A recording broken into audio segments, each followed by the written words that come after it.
नमस्कार, सवाल इंडिया का में आपका स्वागत है। मैं हूं संकेत उपाध्याय। तो एक आपने गली क्रिकेट में होती हुई एक चीज जरूर देखी होगी जिसमें बैट जिसका बैटिंग उसकी, एक कुछ इस किस्म की एक प्रवृत्ति हमेशा से ही रही है गली क्रिकेट में इस देश में, कि जो बैट लेकर के आया है वो हमेशा इस चीज का इच्छुक होता है कि उसी के हिसाब से बैटिंग हो और वो आउट हो जाए तो अपना बैट लेके घर चला जाए। कुछ ऐसी स्थिति नेताओं ने अपने खिलाफ मुकदमों में की हुई थी कि जब वो सत्ता में आएंगे तो उनके ऊपर जो मुकदमे लगे हैं वो खुद ही अपने मुकदमे वापस कर लेंगे, ये कह के कि ये तो नकली मुकदमे थे क्योंकि किसी और ने राजनीतिक द्वेष के चलते किए थे। उत्तर प्रदेश में कई बार हो चुका है और भी कई राज्य हैं जिसमें ये कई बार हो चुका है। लेकिन अब इस पूरे खेल में जो थर्ड एम्पायर है वो जाग गया है और वो है उच्चतम न्यायालय। सुप्रीम कोर्ट का यह कहना है कि ऐसे नहीं हो सकता कि बैट आपका और बैटिंग आप ही करते रहें, कि सिर्फ इसलिए कि सरकार आपकी है इस वजह से आप अपने ऊपर जो आपराधिक मुकदमे दर्ज हैं उनको अपने आप ही खत्म कर दें। ऐसे नहीं हो सकता। अब अदालत की इजाजत लेनी पड़ेगी। तो जब तक थर्ड एम्पायर नहीं कह देता तब तक आप तय नहीं कर सकते कि आप सही हैं या आप गलत हैं। इससे मायने क्या निकाले जाए? क्या इससे भारतीय राजनीति में कुछ बदलाव आएगा? क्योंकि एक बड़ी कॉमन सी प्रैक्टिस होती चली जा रही है। तो आज सवाल इंडिया का है यही, सुप्रीम कोर्ट सख्त, क्या दागी नेता पस्त? एक बड़ा अहम सवाल है। या दागी नेता फिर कोई और फॉर्मूला ढूंढ लेंगे या कुछ और निकाल लेंगे? क्या अब आएंगे लपेटे में नेताजी? और तीसरा सवाल, मुकदमा वापसी क्या अब वाकई नहीं होगा आसान? जिस तरीके से एक प्रवृत्ति चल पड़ी थी कि आप सत्ता में आए नहीं कि आपने मुकदमे वापसी कर लिए, वो अब इतनी आसानी से नहीं हो पाएगा।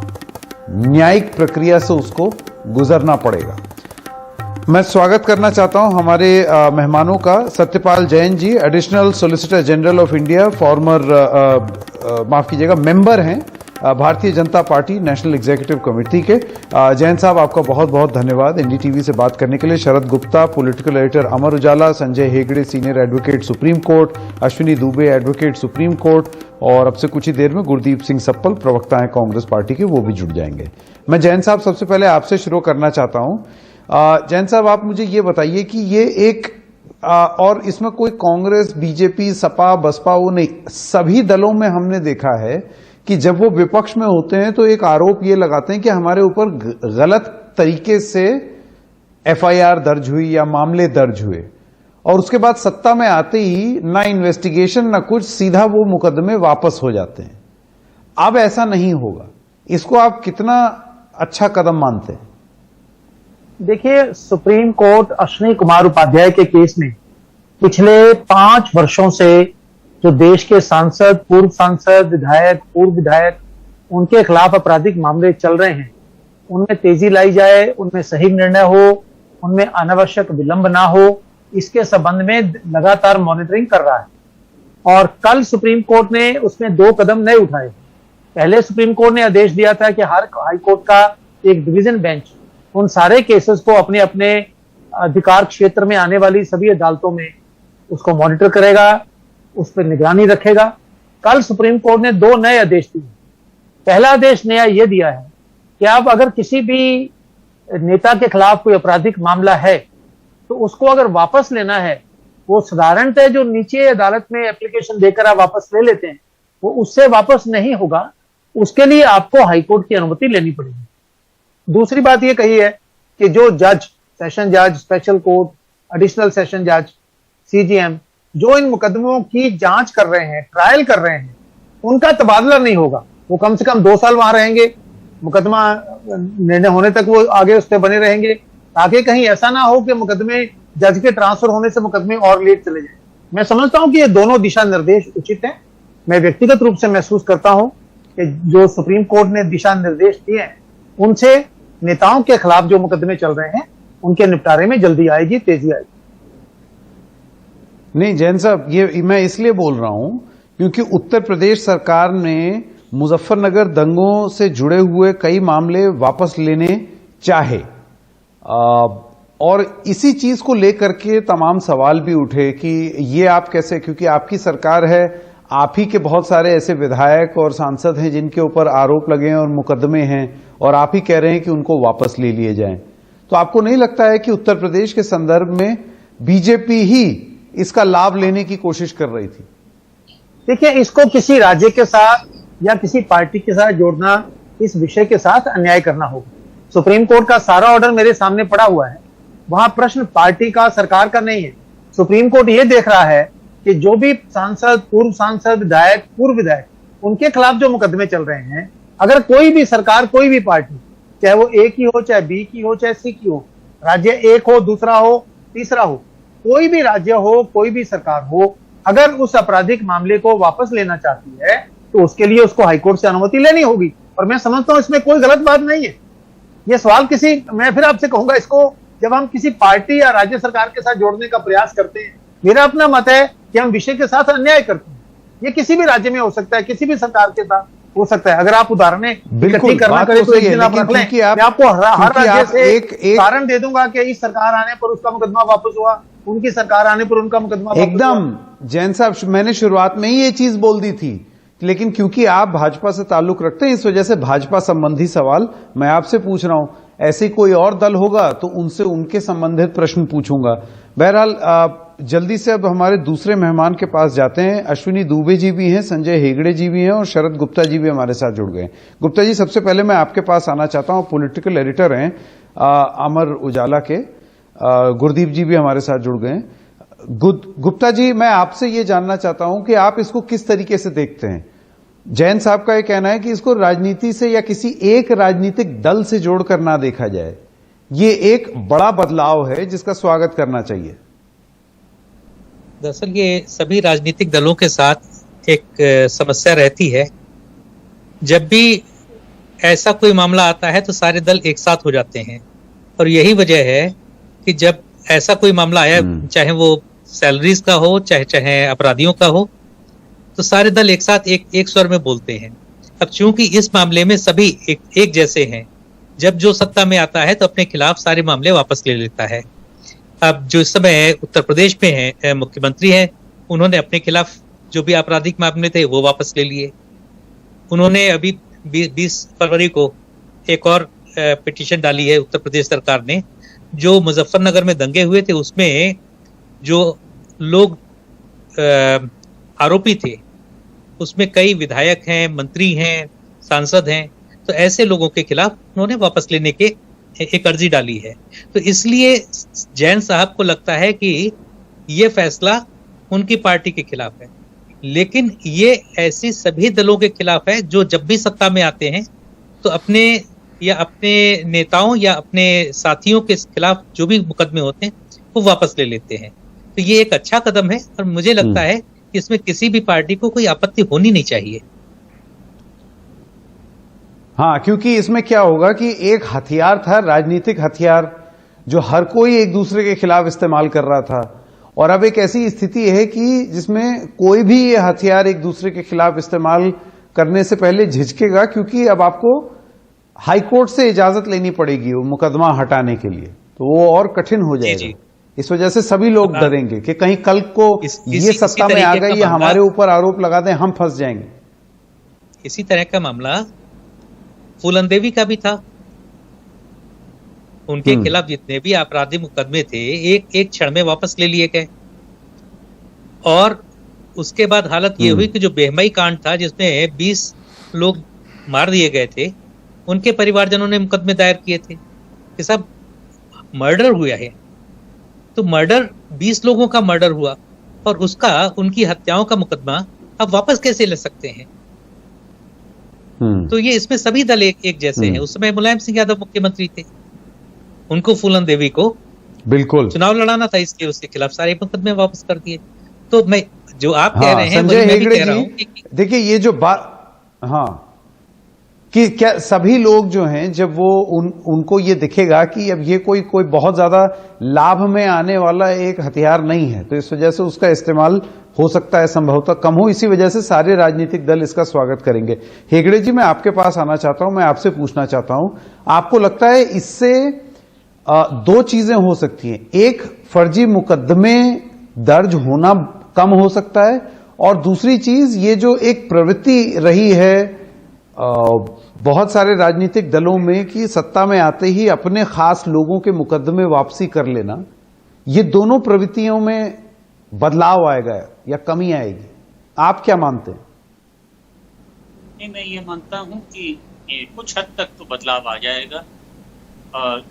इतने मुकदमे भी दर्ज नहीं होंगे और हर पक्ष जो सत्ता में आ जाता है उसे कोई जल्दी नहीं रहेगी कि मुकदमे वापस लिए जाए। पर मेरा एक ऐसा ही एक शंका है, क्या हो जाए अगर हाईकोर्ट भी मान ले कि ऐसे वही मुकदमे वापस लिए जाए, तो ऐसे भी कभी कभार हो सकता है। पर फिलहाल के लिए ये अच्छा कदम है। मैं आपको याद दिलाना चाहता हूं कि ये ऐसी जो प्रक्रिया चली कांग्रेस के टाइम में जगन्नाथ मिश्रा से चली थी, जब बिहार के कोऑपरेटिव बैंक स्कैम में उन्होंने खुद के खिलाफ जो मुकदमा था वो धारा 321 सीआरपीसी के तहत वापस ले लिया था। तो उसे फिर चैलेंज किया था और सुप्रीम कोर्ट तक वो उसे सही ठहराया गया था वापस लेना। वो केस था शिवनंदन पासवान का। पर उसके बाद वो तो एक समझिए नॉन वायलेंट क्राइम था। उसके बाद हत्या के मामले, सारे तरीके के मामले वापस लिए जा रहे थे। और ये एक अच्छा कदम है सुप्रीम कोर्ट का कि अगर आपको ये मामला वापस लेना है तो हाई कोर्ट की अनुमति लेनी है, और अगर हाई कोर्ट अनुमति गलती से भी दे देता है तो फिर वापस सुप्रीम कोर्ट में आना पड़ेगा मामला। इससे पहले कि मैं अश्विनी दुबे के पास आऊं, गुरदीप सिंह सप्पल जी, आप इसको किस तरीके से देखते हैं? देखिए, यूपी के संदर्भ में बीजेपी पर सवाल उठाना तो एक आसान विकल्प रहेगा आपके पास, लेकिन ऐसा नहीं है कि इतिहास के पन्नों को अगर टटोला जाए तो उसमें कांग्रेस यही ना करती हो ऐसा दिखे। जैसे कि अभी थोड़ी देर पहले सब लोग कह रहे थे कि ये हर राजनीतिक दल ने इस बात का उपयोग या दुरुपयोग किया है। देखिए, जैसा अभी जैन साहब ने बोला था कि किसी एक राज्य, एक पार्टी की नजर से नहीं देखा जाना चाहिए, मैं इसने बात पे तो एग्री करूंगा और स्वागत भी करूंगा, क्योंकि प्रोग्रेसिवली एक एक कदम करके डिक्रिमिनलाइजेशन की कोशिश की जा रही है। लेकिन ये मानना कि इससे कोई बहुत क्रांतिकारी परिवर्तन अपने आप में आ जाएगा, ये एक कदम भर है। उसका कारण है, आज सिर्फ समस्या ये नहीं है कि यूपी के अंदर बीजेपी ने कुछ केसेस वापस लिए दंगों के। समस्या जो है वो आज दो लेवल पे है। एक तरफ तो कुछ केसेस हैं जो हत्या के हैं, जो रेप केसेस हैं, क्राइम अगेंस्ट विमेन के केसेस हैं, करप्शन के केसेस हैं, वो एक तरह के केस हैं। दूसरी तरह के केस वो हैं जो क्राइम है जिसको बीजेपी क्राइम नहीं मानती, जैसे घृणा फैलाने को क्राइम नहीं मानते हैं वो। अगर उनके लोग दंगों में पाए जाते हैं तो उसको वो खुद क्राइम नहीं मानते हैं, इसलिए वो अपने जो लोगों को सपोर्ट करते हैं और सपोर्ट के बहाने केस विड्रॉ करते हैं। तो ये दो अलग अलग धाराएं चल रही हैं देश के अंदर। एक नॉर्मल केसेस हैं, एक वो केसेस हैं जो विचारधारा के चलते हुए उसको वो गुनाह मानते ही नहीं है, वो अपनी विचारधारा को आगे बढ़ाने का तरीका मानते हैं। तो इन दोनों के अंदर फर्क करने की जरूरत है। दूसरी बात, ठीक है, जगन्नाथ मिश्रा जी का केस भी गिनाया हेगड़े जी ने, लेकिन इस बात को देखिए कि 2004 में जब मनमोहन सिंह प्रधानमंत्री बने उसके बाद से कोई केस कांग्रेस का आपको नहीं मिलेगा जहां इस तरह से केस वापस लिए गए हों। मेरी याददाश्त में नहीं है, अगर हेगड़े जी बहुत सीनियर वकील हैं, आप बता पाए तो मैं एग्री करूंगा। लेकिन जनरली कोशिश ये हुई थी 2004 से 14 के बीच में कि अपराधीकरण को कम करने के लिए जो 3 चरण हैं, 3 चरण कौन कौन से हैं? एक तो ट्रांसपेरेंसी, पारदर्शिता लाने की बात, जिसके तहत सूचना का अधिकार की बात की गई थी। दूसरा है कि आप कहां पे शिकायत दर्ज कर सकें, और तीसरा न्याय। और ये तीनों में अगर चेंजेस नहीं होते तो एक आध कदम से कोई फायदा नहीं होगा। और पिछले 7 साल के अंदर जो हुआ वो रिवर्स गियर में गाड़ी चली गई है। अब देखिए, सूचना का जो अधिकार है वो काफी कमजोर हो गया है। लगभग 31% पोस्ट खाली है इस समय सूचना आयोग के अंदर। सुप्रीम कोर्ट 2 साल से उसको पीछे मॉनिटर कर रहा है, लेकिन अभी भी भरी नहीं गई है। दूसरी तरफ लोकपाल की बात हुई, कितना बड़ा आंदोलन चला, लोकपाल बन गया। आज तय बात है कि आपके दर्शकों में से मैक्सिमम को लोकपाल का नाम भी नहीं पता होगा। और मैं आपको बताऊं कि लोकपाल में पहले साल 19 के अंदर 1042 के करीब केस आए थे। अगले साल 110 केस आए, इस साल 8 केस आए। क्यों कम हो रहे हैं? क्योंकि आज तक लोकपाल को डायरेक्टर प्रोसिक्यूशन, डायरेक्टर इंक्वायरी नहीं दिया सरकार ने। तो ये जो कमजोर करने की कोशिश हो रही है, इस पे भी अगर सुप्रीम कोर्ट नजर नहीं रखेगा तो केवल ये कह देने भर से कि केस वापस लेने की प्रक्रिया आपने मुश्किल कर दी है, उससे चीजें ठीक हो जाएंगी, वो नहीं होगी। स्पेशल कोर्ट्स की बात हो रही है, जल्दी न्याय की बात हो रही है, इस पे कोई काम नहीं हुआ है। करीब 40% जजेस के पोस्ट खाली हैं देश के अंदर। अगर आपको जल्दी, अगर आपको वाकई अपराधीकरण कम करना है तो आपको इन तीनों पे काम करना पड़ेगा। पारदर्शिता के, ट्रांसपेरेंसी के अधिकार को लाना पड़ेगा, आपको शिकायत की प्रक्रिया को मजबूत करना पड़ेगा और जल्दी जस्टिस को करना पड़ेगा। बहरहाल कुछ अहम बातें लेकिन जो हुआ, जो हुआ है वो सार्थक कदम है, उसके बारे में हम आलोचना नहीं, उसके सम्मान ही करेंगे, स्वागत ही करेंगे। लेकिन साथ में और कुछ भी करना बाकी है जो आपने यहां पर गिनाया। ये आप जरूरी बात कर रहे हैं, इस पे मैं जैन साहब के पास वापस जाऊंगा, लेकिन उससे पहले दुबे जी, ये भी मान लेना कि राजनीतिक द्वेष के चलते कोई मामले ही नहीं रजिस्टर होते हैं, ये भी गलत होगा। क्योंकि ऐसे भी कई बार देखा गया है कि बहुत सारे मामले, आपराधिक मामले दर्ज कर लिए जाते हैं विरोधी दलों के नाम पर, सत्तारूढ़ दल द्वारा। तो ऐसे में अब आपको लगता है कि अदालत और खासतौर से हाई कोर्ट के सामने अब ये चुनौती होगी कि वो किस तरीके से ऐसे केसों को छांटे जो कि एक सत्तारूढ़ दल जबरदस्ती अपने लोगों को फायदा दिलाने के लिए हटाना चाह रहा है वो आरोप, या वो आरोप जो कि शुरुआत में ही फर्जी तरीके से लगाए गए सिर्फ राजनीति के चलते। अभी ये बड़ा ग्रे एरिया है। जी बहुत बहुत धन्यवाद संकेत उपाध्याय साहब। संकेत उपाध्याय साहब, सबसे पहले तो जो सुप्रीम कोर्ट की जजमेंट है कि विनिबिलिटी ही एक क्राइटेरिया नहीं होगा, यानी आप बाहुबली को टिकट नहीं देंगे, अब जनता को यह भी बताएंगे कि आपका जो कैंडिडेट है उसका क्या आपराधिक रिकॉर्ड है, और एक बार नहीं 3-3 बार बताएंगे। बड़ा वेलकमिंग डिसीजन है। साथ ही साथ संकेत उपाध्याय साहब, आपने पॉलिटिकल वेंडेटा की बात की। निश्चित तौर पर इस देश में जिसकी सरकार जहां होती है वो पॉलिटिकल वेंडेटा का इस्तेमाल करता है। अब अदालतों के पास ये जिम्मेदारी होती है कि जो एविडेंसेस एफआईआर दर्ज करते समय पुलिस एक दबाव में दर्ज करती है, उन एविडेंसेस को कोर्ट्स जो है इवैल्यूएट करें, जो हमारे यहाँ की न्यायिक व्यवस्था है, जो बहुत ही ट्रांसपेरेंट है, बहुत ही सुलभ है और बहुत ही स्वतंत्र है। अब अगर हम सुप्रीम कोर्ट के इस जजमेंट की बात करें, देखिए, क्योंकि पावर्स को संकेत उपाध्याय साहब अगर हम सेग्रीगेट करने की बात करें तो वही कॉन्स्टिट्यूशन है जो कॉन्स्टिट्यूशन सुप्रीम कोर्ट को पावर्स देता है कि आप लॉ को फ्रेम करेंगे या लॉ को इंटरप्रिटेट करेंगे या लॉ को इंप्लीमेंट करने के लिए आप जो लेजिस्लेचर है उसके ऊपर दबाव बनाएंगे, और जो अगर नहीं होगा तो कंटेम्प्ट ऑफ कोर्ट में भी उसका जो एग्जीक्यूटिव है उसको लेकर आएंगे। साथ ही साथ वही जिम्मेदारी, सिमिलर जिम्मेदारी पॉलिटिकल पार्टीज को या जो लेजिस्लेचर है उसको है कि वो किसी भी मुकदमे को वापस ले। बड़ा आपने अच्छा एग्जांपल दिया मुजफ्फरनगर दंगों की। दो बातें यहां पर सेग्रीगेट करनी होंगी, एक तो पॉलिटिकल वेंडेटा और दूसरा एमपी एमएलएस की जो कोर्ट बनी है, इसीलिए उसमें टाइम बाउंड मैनर में trial specific fast track courts बनी है कि अगर किसी पॉलिटिशियन के ऊपर पॉलिटिकल वेंडेटा के तहत कोई मुकदमा पंजीबद्ध होता है तो उसका निपटारा एक टाइम बाउंड मैनर में वो स्पेशल कोर्ट तुरंत करे ताकि उस व्यक्ति को न्याय मिल सके। और उस समय, उस प्रक्रिया के दौरान अगर ऐसा लगता है कि पॉलिटिकल पार्टी या रूल करने वाली पार्टी इंटरफेयर करती है स्मूथ फंक्शनिंग और एडमिनिस्ट्रेशन ऑफ जस्टिस में संकेत उपाध्याय साहब, तो इमीडिएटली वो बिना हाई कोर्ट की मर्जी के वापस नहीं होगा। इसलिए उन्होंने कहा कि जो जज ट्रायल कर रहा है उसका ट्रांसफर नहीं होगा। जो पब्लिक प्रोसिक्यूटर अगर कहीं इंडरेंस कुछ आ रही है तो उसके खिलाफ भी जो हम डायरेक्शंस दे रहे हैं उसका इंप्लीमेंट। क्योंकि ठीक है, मैं बहुत जल्दी जैन साहब के पास वापस जाना। हाँ अभी आता हूं, एक सेकंड। जैन साहब, अभी आपने सुना गुरदीप सिंह सप्पल जी का क्या कहना था कि आप एक कदम जो अदालत ने ये लिया है ये सराहनीय जरूर है, लेकिन सरकार से उम्मीद ये रहेगी कि आप जो ढांचा है उसको कमजोर ना करें और मजबूत करें। और जो प्रयास अब तक हुआ है वो है कि किसी भी तरीके से जिससे सरकार को या सिस्टम को अकाउंटेबल बनाया जा सकता है, उसको सरकार ने निरंतर रूप से कमजोर किया है।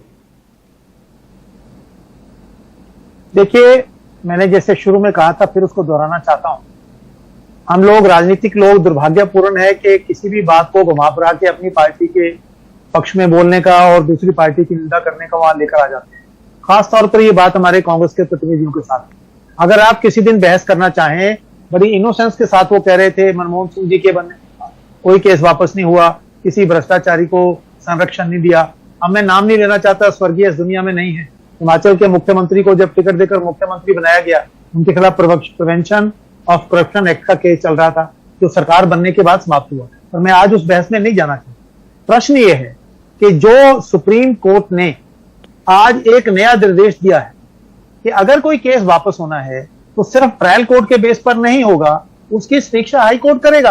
और जो सारी बातें हैं, क्या मुकदमा झूठा था, क्या मुकदमा जानबूझकर बनाया गया था, क्या मुकदमा में कोई दम है या नहीं है, क्या ये मुकदमा ऐसा है जिसको इतने लंबे अरसे तक कोई इसमें सक्सीड करने का चांस नहीं है, कोई एविडेंस नहीं है। अगर हमको हाईकोर्ट पर भी विश्वास नहीं है, अगर हमको लगता है कि नहीं हाईकोर्ट भी पॉलिटिकल उस पर राय देगा, तो मैं समझता हूं कि फिर उसके बाद कोई बात रहती नहीं है।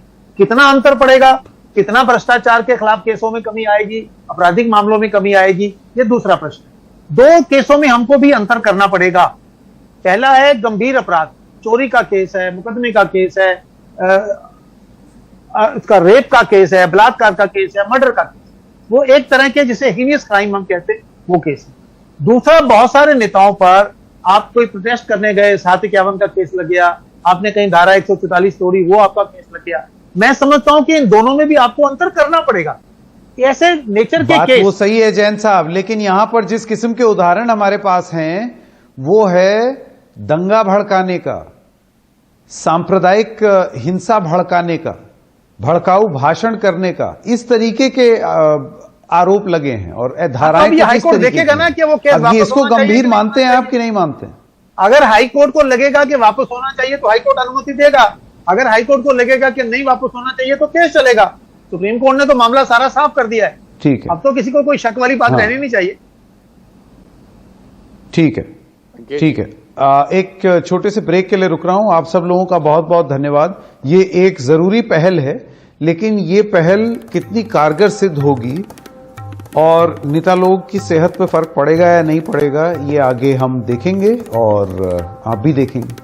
एक छोटे से ब्रेक के लिए रुक रहे हैं। ब्रेक के बाद जब आएंगे तो आजादी के 75 साल होने पर सरकार क्या योजना बना रही है, बिजनेस को लेकर के 75वीं ये जो साल है, इसमें आत्मनिर्भर बिजनेस हो और अर्थव्यवस्था आत्मनिर्भर हो, इस पर सरकार का विजन क्या है।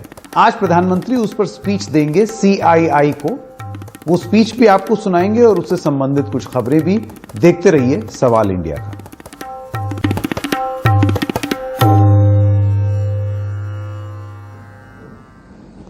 तो एक बार फिर से सवाल इंडिया का में आपका स्वागत है और अब आइए अब बात कर लेते हैं संसद के मॉनसून सत्र का। अब दिक्कत ये हुई है कि इस सत्र में पेगासस और किसान, इन दोनों मुद्दों को लेकर के विपक्ष ने सरकार को घेरा इस तरीके से कि संसद बहुत ज्यादा चल नहीं पाया और हंगामा खूब हुआ। वो बार बार वेल में आ जाते थे, पोस्टर दिखा रहे थे। अब लोकसभा जो है उसको साइने डाई एडजर्न कर दिया है और ये करते हुए कार्रवाई स्थगित करते हुए जो स्पीकर हैं ओम बिरला, उनका ये कहना है कि वो खासे दुखी हैं कि किस तरीके से लोकसभा का कामकाज जो है वो उस तरीके से नहीं चला है जैसे चलना चाहिए और प्रोडक्टिविटी पर आंच आई है। उनका ये कहना था कि 17 बैठकों में महज 21 घंटे ही कामकाज हुआ। वहीं विपक्ष का ये कहना है कि सरकार ने अपने मन की तो सब कुछ कर ही ली, सारे बिल बहुत तेज रफ्तार में आपने पास कर लिए, ना उस पर चर्चा हुई ना कुछ हुआ। और जिस चीज के लिए बार बार मांग की जा रही थी, किसानों के मुद्दे पर और पेगासस के मुद्दे पर, उस पर सरकार ने चर्चा नहीं की। तो फिर उसके बाद यह कहना कि कार्रवाई नहीं हुई, यह ठीक बात नहीं होगी। तो ये लगातार एक आरोप प्रत्यारोप का दौर चल रहा है सरकार और विपक्ष के बीच में कि संसद ना चलने, सबसे पहली बात संसद क्या नहीं चला, और दूसरी चीज अगर नहीं चला तो उसके लिए जिम्मेदार कौन। तो ये चर्चा, संसद सत्र भले ही कम हो गया हो या खत्म हो गया हो, लेकिन ये चर्चा अभी भी जारी। एक छोटे से ब्रेक के लिए रुक रहे हैं, अभी हाजिर होते हैं।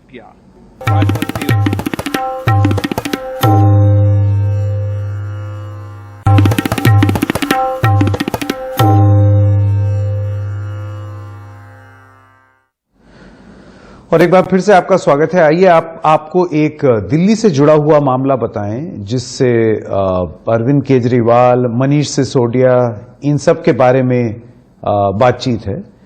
तो दिल्ली की विशेष अदालत ने मुख्यमंत्री अरविंद केजरीवाल और उप मुख्यमंत्री मनीष सिसोदिया और 9 आम आदमी पार्टी विधायकों को मुख्य सचिव रहे अंशु प्रकाश की पिटाई के मामले में बरी कर दिया है। इस मामले में आम आदमी पार्टी के 2 विधायक अमानतुल्लाह खान और प्रकाश जारवाल के खिलाफ केस चलता रहेगा। 20 से 21 फरवरी 2018 की रात को तत्कालीन मुख्य सचिव अंशु प्रकाश ने आरोप लगाया था कि मुख्यमंत्री अरविंद केजरीवाल ने घर पर आम आदमी पार्टी विधायकों के साथ जो बैठक हुई थी, उसमें उनके साथ मारपीट हुई। इस मामले की जांच दिल्ली पुलिस कर रही थी। दिल्ली की माननीय अदालत ने आज दिल्ली के लोकप्रिय, दिल्ली के चुने हुए मुख्यमंत्री अरविंद केजरीवाल जी के खिलाफ उन आरोपों को सिरे से खारिज कर दिया, जिनमें उनके ऊपर यह आरोप लगाया गया था कि तथाकथित CS असॉल्ट केस में उन्होंने साजिश रची थी और यह षड्यंत्र रचा गया था देश के प्रधानमंत्री नरेंद्र मोदी जी और उनकी भारतीय जनता पार्टी और उनकी केंद्र सरकार के इशारे पर। उनके इशारे पर दिल्ली पुलिस ने अरविंद केजरीवाल जी के खिलाफ मारपीट का एक झूठा मुकदमा दर्ज किया, पूरी तरह से झूठा मुकदमा दर्ज किया। आज जिस तरह से न्यायपालिका ने कहा कि ये सारे आरोप झूठे थे, इस फैसले के बाद अब प्रधानमंत्री नरेंद्र मोदी जी को, उनकी भारतीय जनता पार्टी को, मुख्यमंत्री अरविंद केजरीवाल जी से और उनको चुनने वाली दिल्ली की जनता से आज माफी मांगनी चाहिए।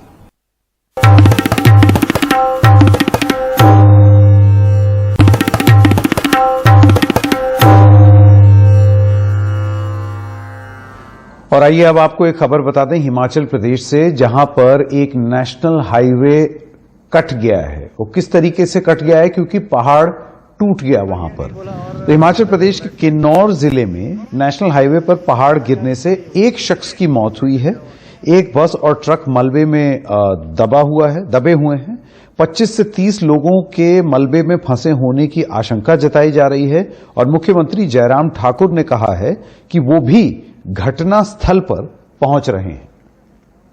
गाड़ियां गई बोला और बसें दबे बोला। इसमें हमारी NDRF की टीम, CISF की टीम, ITBP की टीम, पुलिस की टीम पूरी इसके साथ वहां पर पहुंची है मौके पर और कोशिश यही कर रहे हैं कि जैसे ही वहां पर ऐसी गुंजाइश बनती है रेस्क्यू ऑपरेशन करने की, तो उसमें आगे बढ़ करके वो काम करना चाह रहे हैं। तो अभी आदरणीय प्रधानमंत्री जी का भी फोन आया था, उनने भी पूरी जानकारी फोन पर ली है और केंद्र से जो भी मदद आपको चाहिए प्रदेश को, आप हमको बताइए, जब भी चाहिए जो वो मदद करेंगे। सर कुल कितने गृह मंत्री जी ने भी, अमित शाह जी ने भी बात की और उनने भी यही कहा है कि उनने NDRF की टीम और उसके साथ साथ में ITBP की सारी टीम के साथ भी बातचीत करके जो उनको आदेश दिए कि वो आप तुरंत रेस्क्यू ऑपरेशन वहां पर करें। कुल कितने लोगों की संभावना हो सकती है सर वहां पर? अभी तक यही बताया जा रहा है कि 50-60 लोगों की संभावना है। एयरलिफ्ट करने की संभावना भी तो नहीं है सर? अभी हमने हरियाणा, उत्तराखंड के चीफ मिनिस्टर से हमने चॉपर के लिए कहा है, दोनों के चॉपर वहां से रवाना हो चुके हैं, जानकारी मुझे मिली। आर्मी के 2 चॉपर और हमने अरेंज किए हैं, तो हम भी अभी थोड़ी देर में निकलने वाले हैं। आप भी जा रहे हो सर मौके पर? जी। हमारी 3 बटालियंस 43rd बटालियन, 19 बटालियन और 17th बटालियन, इसके लगभग 200 जवान अभी मौके पर मौजूद हैं। समस्या ये आ रही है कि बहुत तेज़ी से ऊपर से अभी भी स्लाइड हो रहा है और अभी 2:30 बजे तक की स्थिति ये थी कि हमारे जो अधिकारी हैं वहाँ पर ग्राउंड में मौजूद हैं, उनको बहुत दिक्कत आ रही है आगे बढ़ने में। उसमें हमने मेडिकल की हमारी टीम्स, हमारे जो और भी लाइफ सेविंग ड्रग्स हैं, साथ ही साथ और भी जो रिक्वायरमेंट्स है वहाँ पर रेस्क्यू एंड रिलीफ की, वो सारी तैयारियाँ हमारी तरफ से वहाँ पर कर ली गई हैं। जैसे ही शूटिंग स्टोन्स के गिरने का सिलसिला समाप्त होगा, हमें लगता है कि हम रश कर पाएंगे। ऐसी सूचना है कि लगभग 40 लोग वहाँ दबे हो सकते हैं, जिनको निकालने के लिए ITBP की टीम्स लगातार कोशिश कर रही है।